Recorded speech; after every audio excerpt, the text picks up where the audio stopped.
Assalamualaikum warahmatullahi wabarakatuh. Saya Febri Wadoni, perwakilan dari kelompok 6, akan menjelaskan mengenai sistem pendukung keputusan, yang mana anggota dari kelompok 6 sendiri yaitu saya Febri Wadoni, kedua Gogok Satyo Wibowo, ketiga Kiki Iliana, keempat Putri Rahmawati, kelima Rani Raffiani, dan keenam Velia Radika. Pengertian sistem pendukung keputusan menyediakan informasi pemecahan masalah maupun kemampuan komunikasi dalam memecahkan masalah semi terstruktur. Informasi dihasilkan dalam bentuk laporan periodik dan khusus, dan keluaran output dari model matematika dan sistem pakai. Keputusan-keputusan dibuat untuk memecahkan masalah. Dalam usaha memecahkan suatu masalah mungkin membuat banyak keputusan. Keputusan merupakan rangkaian tindakan yang perlu diikuti dalam memecahkan masalah untuk menghindari atau mengurangi dampak negatif atau untuk memanfaatkan kesempatan. Keputusan terprogram merupakan keputusan yang waktu pembuatan keputusan telah diketahui dengan baik dan tidak lagi banyak melibatkan pertimbangan pembuatan keputusan. Dan keputusan tidak terprogram, keputusan yang tidak terprogram merupakan keputusan yang tidak dapat ditentukan kapan dibuat keputusannya. Bentuk informasi yang dibutuhkan di antaranya ada 3: informasi pengumpulan data, informasi pengarahan perhatian, dan yang ketiga informasi pemecahan masalah.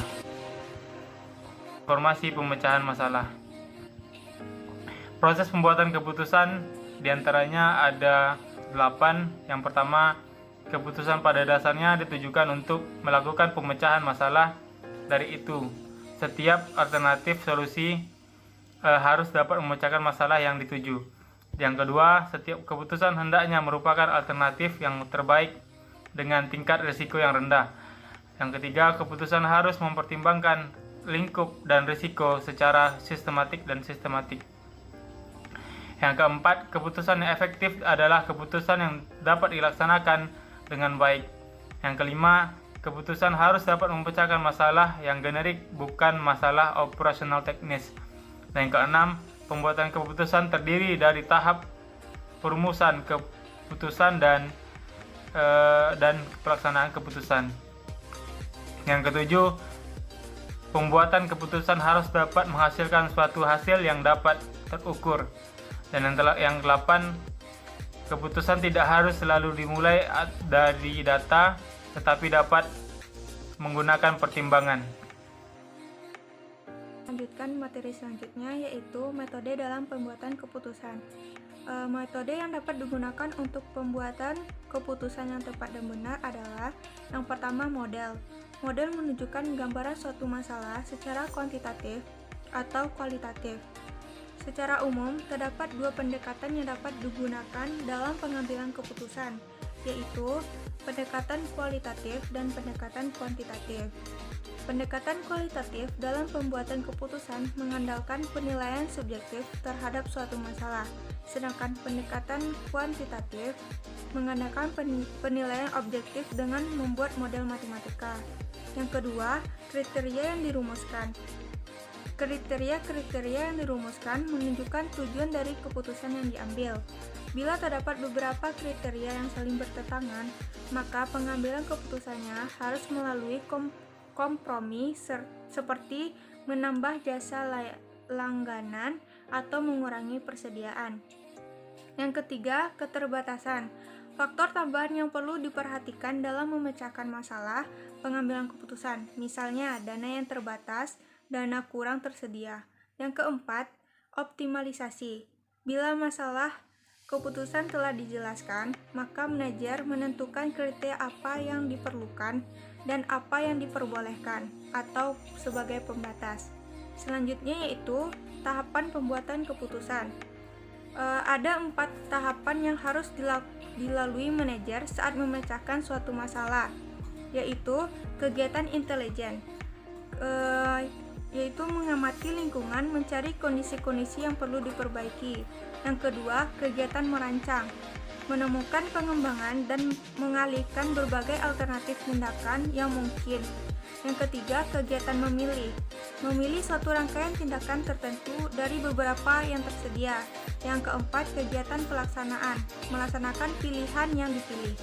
Selanjutnya, tujuan sistem pendukung keputusan atau DSS. Perintis DSS yang lain, yaitu Peter G. Wikin, bekerjasama dengan Scott Morton mendefinisikan 3 tujuan yang harus dicapai oleh DSS. Mereka percaya bahwa DSS harus membantu manajer membuat keputusan untuk memecahkan masalah semi terstruktur, mendukung penilaian manajer bukan mencoba menggantikannya, meningkatkan efektivitas pengambilan keputusan manajer. Selanjutnya, 3 prinsip dasar konsep sistem pendukung keputusan atau DSS. Yang pertama, struktur masalah. Sulit untuk menemukan masalah yang sepenuhnya terstruktur atau tak terstruktur. Hal ini berarti sistem pendukung keputusan DSS diarahkan pada area tempat sebagai dasar masalah berada. Yang kedua, dukungan keputusan. Sistem pendukung keputusan atau DSS tidak dimaksudkan untuk menggantikan manajer.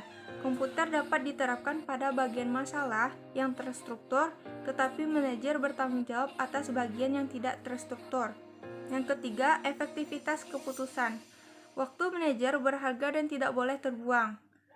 Tetapi manfaat utama menggunakan sistem pendukung keputusan atau DSS adalah keputusan yang lebih baik. Selanjutnya, manfaat dari sistem keputusan. Ada 7, yaitu yang pertama dapat menyelesaikan problem yang kompleks. Yang kedua, sistem dapat berinteraksi dengan pemakainya. Yang ketiga, lebih cepat dengan hasil yang lebih baik, terutama dibandingkan dengan pengambilan keputusan secara intuisi. Yang keempat, menghasilkan acuan data untuk menyelesaikan masalah yang dihadapi oleh manajer yang kurang berpengalaman. Yang kelima, untuk masalah yang berulang, sistem pendukung keputusan dapat memberi keputusan yang lebih efektif. Yang keenam, fasilitas untuk mengambil data dapat memberikan kesempatan bagi beberapa manajer untuk berkomunikasi dengan lebih baik. Yang ketujuh, meningkatkan produktivitas dan kontrol dari manajer. Selanjutnya, ada model dari sistem pendukung keputusan. Teman-teman bisa melihatnya seperti inilah model dari DSS atau model sistem pendukung keputusan. Sekian presentasi dari kelompok kami. Apabila ada teman-teman yang mau bertanya, silahkan komen di kolom komentar dan insya Allah kami akan menjawabnya dengan baik. Dan jangan lupa like dan subscribe.